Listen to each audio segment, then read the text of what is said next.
Kami dari kelompok 9 akan mempresentasikan materi tentang analisis SWOT. Pengertian analisis SWOT. Analisis SWOT adalah kerangka strategis yang mengidentifikasikan strengths, kekuatan, weakness, kelemahan, opportunities, peluang, dan threat, ancaman, untuk membantu organisasi memahami posisi kompetitif dan merumuskan strategis pemasaran yang efektif. Yang pertama ada strength, kekuatan.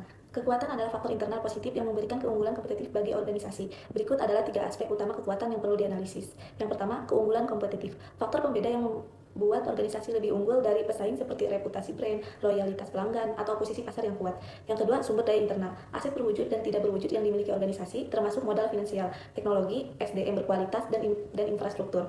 Dan yang ketiga, kapabilitas unik. Kemampuan khusus yang sulit ditiru pesaing seperti keahlian teknis, proses inovasi, atau budaya organisasi. Yang kedua ada weakness atau kelemahan. Identifikasi kelemahan internal yang perlu diatasi untuk meningkatkan daya saing perusahaan adalah sebagai berikut. Yang pertama, keterbatasan sumber daya.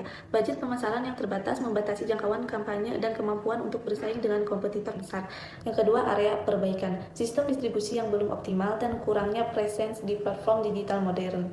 Yang ketiga, gap kompetensi. Kurangnya SDM dengan keahlian digital, marketing, dan analisis data untuk pengambilan keputusan strategis. Peluang atau opportunities itu adalah faktor eksternal yang dapat dimanfaatkan perusahaan untuk berkembang. Berikut adalah 3 peluang utama yang perlu diperhatikan. Yang pertama, ada tren pasar, yaitu perubahan perilaku konsumen dan tren digital membuka peluang baru untuk inovasi produk dan strategi pemasaran yang lebih efektif. Yang kedua, ada pertumbuhan, yaitu ekspansi pasar ke pasar baru dan segmen pelanggan yang belum terlayani memberikan potensi pertumbuhan pendapatan yang signifikan. Yang ketiga yaitu ada kondisi eksternal, yaitu kebijakan pemerintah yang mendukung dan kondisi ekonomi yang stabil menciptakan iklan bisnis yang menguntungkan. Selanjutnya ada threat, yaitu mengkombinasikan analisis internal dan eksternal untuk menghasilkan 4 strategi utama yang dapat diterapkan dalam perencanaan pemasaran. Yang pertama ada strategi SO, yaitu manfaatkan kekuatan untuk meraih peluang besar dan menggunakan keunggulan kompetitif untuk ekspansi dan pertumbuhan bisnis. Yang kedua ada strategi WO, yaitu mengatasi kelemahan dengan memanfaatkan peluang yang ada, memperbaiki kekurangan internal sambil mengejar kesempatan eksternal. Ketiga ada strategi ST, yaitu menggunakan kekuatan untuk menghadapi ancaman, lindungi posisi pasar dengan memanfaatkan keunggulan yang dimiliki. Terakhir adalah strategi WT, yaitu meminimalkan kelemahan dan hindari ancaman. Fokus pada strategi defensif untuk bertahan di pasar. Selanjutnya ada identifikasi faktor eksternal dan internal perusahaan, yaitu ada analisis mendalam setiap komponen SWOT, menyusun strategi berdasarkan hasil analisis, dan evaluasi dan monitoring implementasi strategi, tindak lanjut dan perbaikan berkelanjutan. Selanjutnya ada studi kasus, penerapan analisis SWOT pada perusahaan yang akan membantu memahami bagaimana kerangka kerja ini digunakan untuk mengidentifikasi posisi strategis dan merumuskan keputusan bisnis yang tepat. Contohnya ada di sini ada PT Maju bersama menunjukkan peningkatan pangsa pasar 25% setelah menerapkan strategi berbasis analisis SWOT.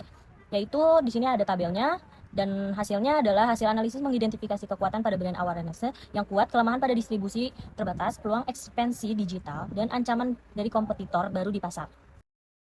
Selanjutnya juga di sini ada strategi. Strategi yaitu pengembangan strategi pemasaran berbasis SWOT melibatkan 4 pendekatan utama yaitu SO, Strike Opportunity, untuk memanfaatkan kekuatan dalam mengejar peluang.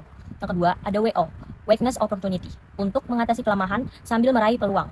Yang ketiga ada ST, yaitu Strength Threats, untuk menggunakan kekuatan dalam menghadapi ancaman. Dan ada yang terakhir yaitu WT, Weakness Threat, untuk meminimalkan kelemahan dan menghindari ancaman. Kombinasi strategi ini menciptakan rencana pemasaran yang komprehensif dan adaptif.